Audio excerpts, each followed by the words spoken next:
Shalom Bapak Ibu, selamat pagi. Bertemu kembali bersama saya hari ini Pastor John, Minggu 20 Juli 2025. Tanpa terasa hari ini kita sudah membahas mengenai identitas orang percaya di hari ke-22. Yaitu hari ini kita bahas identitas kita sebagai orang percaya telah disembuhkan. Sebelum kita lanjutkan, kita berdoa. Bapa, di dalam nama Tuhan Yesus, mari bicara kepada kami Tuhan. Kami bersyukur pagi ini kami bangun dengan keadaan segar, sehat dan kuat. Di dalam nama Tuhan Yesus kami mencari wajah-Mu terlebih dahulu, mencari kebenaran-Mu terlebih dahulu, mencari kehendak-Mu terlebih dahulu. Mari Roh Kudus bicara kepada kami, penuhi kami, pimpin kami. Terima kasih Bapa, kami bersyukur dalam nama Tuhan Yesus kami berdoa. Amin. Baik Bapak Ibu Saudaraku, tadi ketika berdoa tiba-tiba muncul dalam hati saya ada beberapa di antara Bapak Ibu Saudara yang apakah Bapak Ibu Saudara akan bergabung live pagi ini atau menonton setelah ini. Tadi Tuhan gerakan dalam hati saya berdoa untuk mereka yang sakit. Bapak Ibu Saudara perhatikan, dengarkan firman Tuhan. Hari ini memang topiknya juga mengenai kesembuhan. Jadi siapkan hatimu. Firman adalah kebenaran, dan ketika kita mengetahui kebenaran, kebenaran itu akan memerdekakan kita, menyembuhkan kita, memulihkan kita. Tuhan Yesus sendiri mengatakannya di dalam Yohanes 8 ayat 32. Jadi mari bersiap Bapak Saudara, dan juga imanmu telah menyembuhkanmu. Cara memiliki iman adalah dengar firman, karena iman timbul dari pendengaran, pendengaran dari firman Tuhan. Nah, kita mau dengar firman Tuhan. Siapkan hatimu Bapak Saudaraku. Demikian juga sore ini kita ada KKR atau Pesta Mukjizat, Pesta Kesembuhan di Malang Selatan, yaitu di Desa Puji Harjo, Bapak Saudaraku. Kita berdoa di mana Tuhan melawat, memulihkan, menyembuhkan semua umatnya. Tentu kesembuhan itu bukan hanya fisik, tapi kita akan bahas 3, Bapak Saudaraku. Nah, saya akan bacakan 1 Petrus 2 ayat 24. Dia sendiri telah memikul dosa kita di dalam tubuhnya di kayu salib, supaya kita yang telah mati terhadap dosa hidup untuk kebenaran. Oleh bilur-bilurnya kamu telah disembuhkan. Nah, di sini Bapak Ibu Saudaraku ada 3 hal yang akan kita bahas. Yaitu yang pertama, dosa diangkat, penyembuhan diberikan. Nah, penyembuhan itu pun ada beberapa sifat Bapak Saudaraku. Jadi sebelumnya ada penyembuhan utama, yaitu disembuhkan. Kalau bahasa Yunani itu iaomai. Di sini utamanya bersifat rohani. Iaomai ini Bapak Saudaraku, penyembuhan yang dimaksud di sini. Nah, yaitu penyembuhan dari belenggu dosa dan akibatnya. Nah, penyembuhan dari belenggu dosa dan akibatnya yaitu bukan hanya kematian Bapak Saudara, bukan hanya tertuduh merasa bersalah, tapi yang paling mengerikan dari akibat dosa itu adalah pemisahan dari Allah, kematian rohani. Karena Bapa di surga, Tuhan semesta alam, dialah sumber kehidupan kita. Ketika kita terputus hubungan, yaitulah terjadi kematian rohani. Itu sebabnya yang pertama, yang terima Tuhan Yesus untuk pertama kali disebut hidup baru. Itulah sebabnya Tuhan Yesus juga berkata kepada Nikodemus, di mana dia berkata, engkau harus lahir baru. Yaitu dilahirkan kembali roh kita, supaya kita nyala, hidup kembali Bapak Saudaraku. Nah, itulah penyembuhan yang paling utama.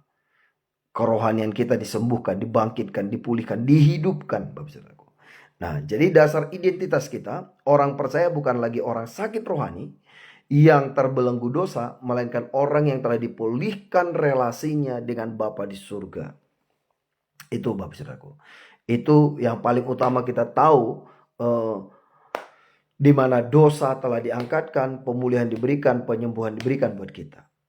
Ya, yang kedua, identitas baru sebagai orang yang hidup untuk kebenaran. Ya, identitas baru sebagai orang yang hidup untuk kebenaran. Ya, jadi pertama, mati terhadap dosa, ya, di mana salib Kristus memutuskan kuasa dosa atas hidup kita. Semua belenggu dosa sudah dipatahkan. Roma 6 ayat 6 sampai 7. Nah, kemudian kita hidup untuk kebenaran. Identitas baru ini berarti kita dipanggil untuk hidup kudus. Sesuai dengan 1 Petrus 1 ayat 15 dan 16. Untuk mencerminkan karakter Kristus dalam tindakan sehari-hari kita. Nah, jadi yang pertama tadi, dosa sudah diangkat, penyembuhan diberikan. Yang kedua, identitas baru kita sebagai orang percaya, hidup untuk kebenaran. Dan yang ketiga, penyembuhan fisik dalam perspektif. Nah, di sini kita melihat Bapak Saudaraku bahwa penyembuhan ini pun ada, kita bisa bagi setidaknya dua bagian lah, ya. Jadi meski utama ayat itu dikatakan adalah penyembuhan rohani Bapak Saudaraku, di mana frasa itu dikatakan frasanya juga berkata gini, oleh bilur-bilurnya kamu telah disembuhkan, juga untuk menjadi dasar iman untuk penyembuhan fisik Bapak Saudaraku. Kenapa? Karena dikatakan bilur-bilur Kristus atau luka-luka fisiknya itu adalah bagian integral dari penebusan.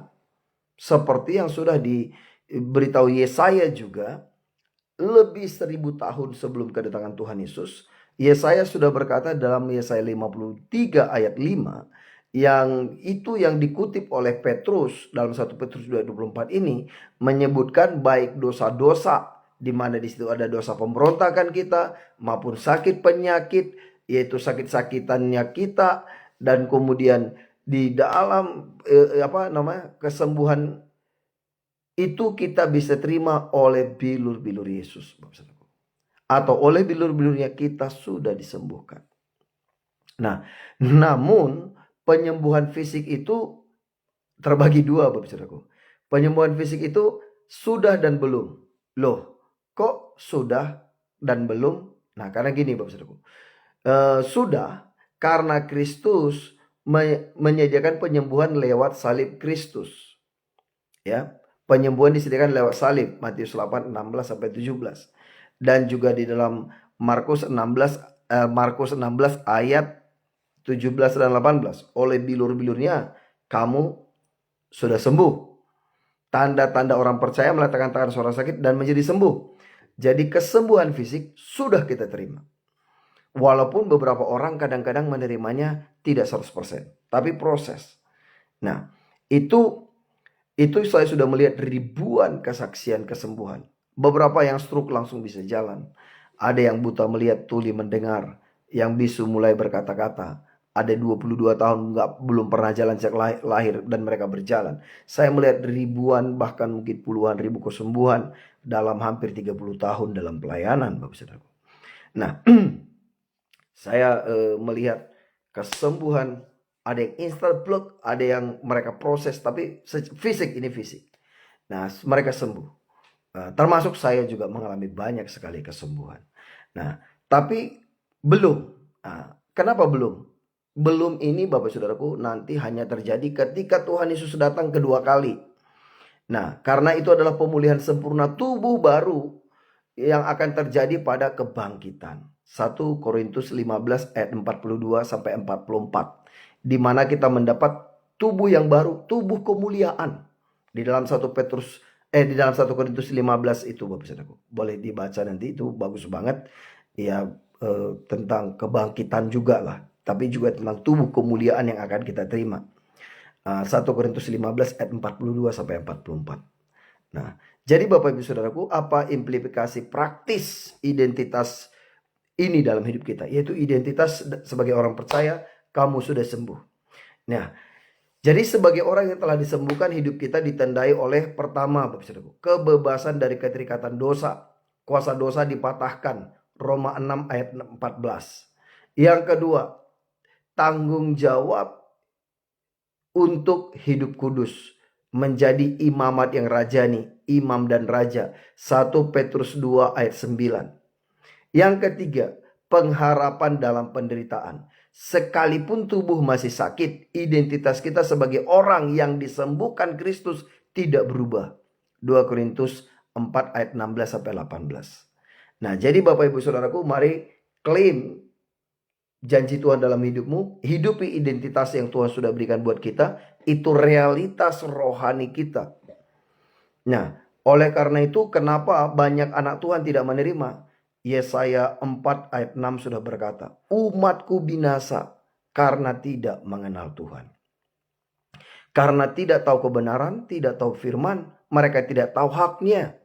Sehingga banyak orang binasa, banyak orang tidak memiliki apa-apa, Bapak Saudara.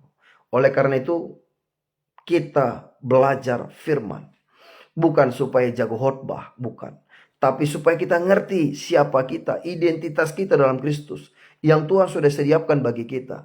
Apa janji Tuhan, apa perintah Tuhan, apa kehendak Tuhan dalam hidup kita.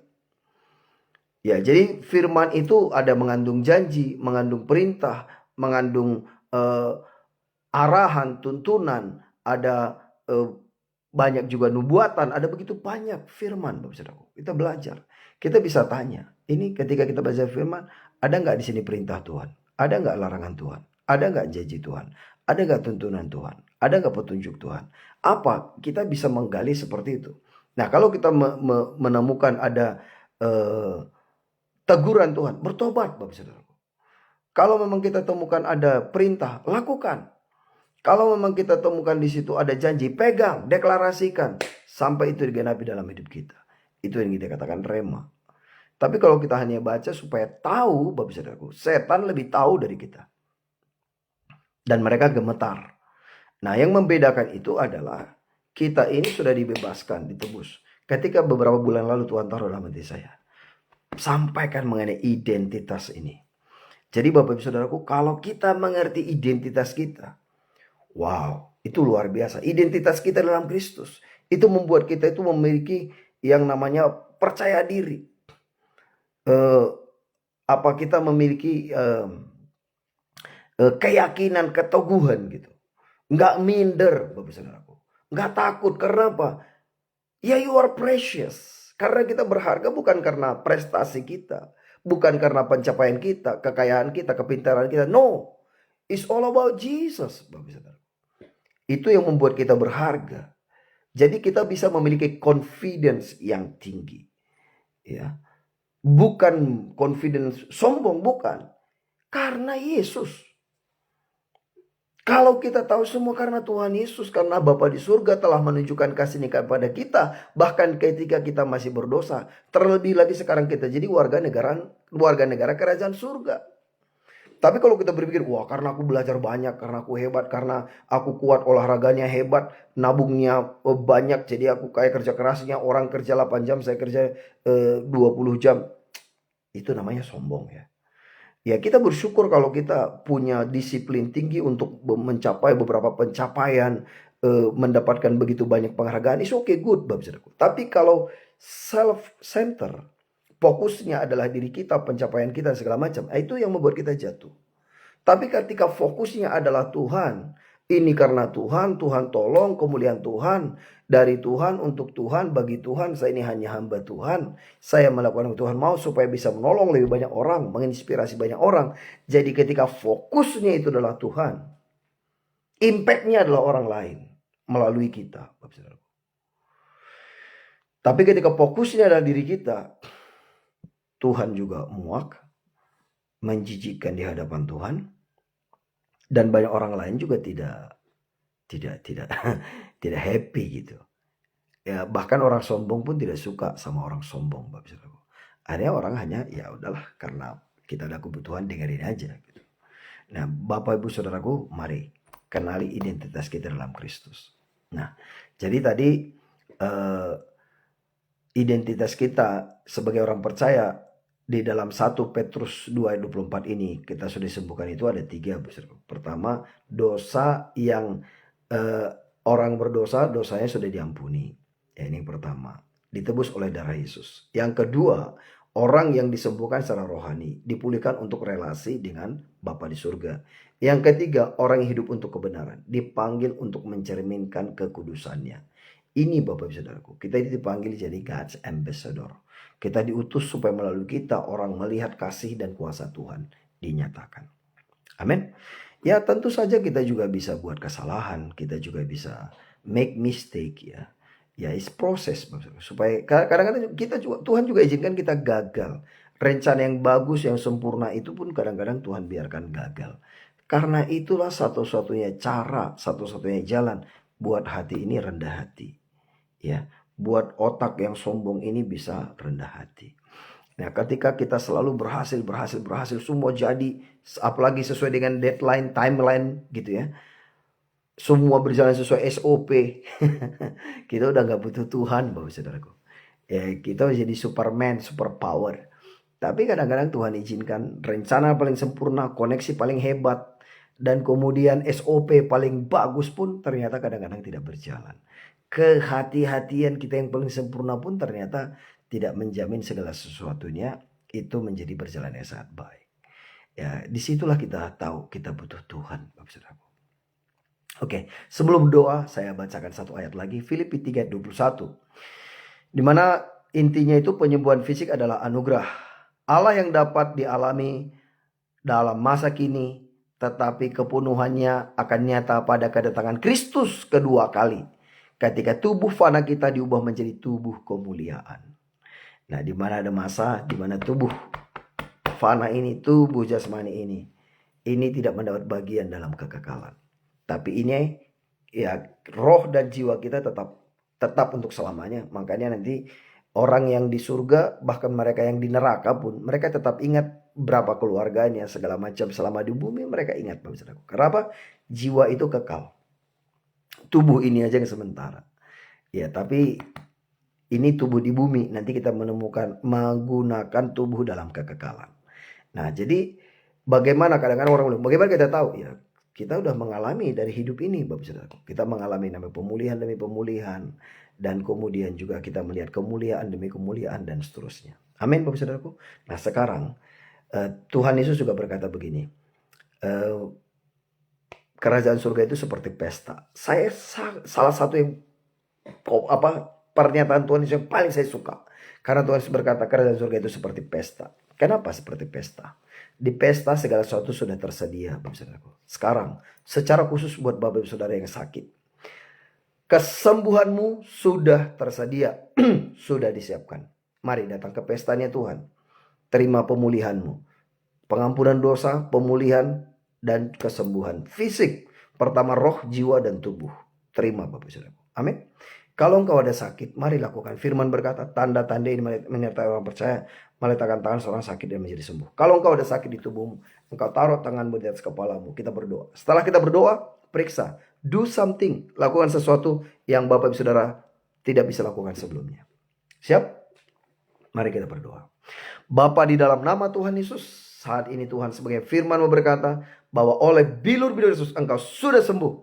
Karena firman-Mu, karena kebenaran-Mu. Ini umat-Mu Tuhan, seberapa mereka sudah mendengar, baik saat online maupun ketika video ini dikirimkan dan mereka dengarkan, dan iman mereka timbul. Karena firman-Mu berkata, tanda-tanda ini menyertai orang percaya. Mereka meletakkan tangan orang sakit dan menjadi sembuh. Saat ini mereka yang bertindak dengan iman, aku perintahkan dengan mandat dan otoritas daripada Tuhan. Aku masuk di alam roh. Di dalam nama Yesus, kau perintahkan kepada semua sakit penyakit di tubuh anak-anak Tuhan ini. Apapun bentuk dan namamu, aku perintahkan kau keluar dalam nama Yesus.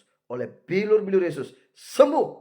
Terima kesembuhanmu. Mengalir pemulihan, kesembuhan, roh, jiwa, dan tubuh. Dalam nama Yesus, engkau yang sakit hati mengampuni, maka engkau juga diampuni. Saat ini semua sakit penyakit yang kena mantra-mantra guna-guna saat ini putus dalam nama Yesus.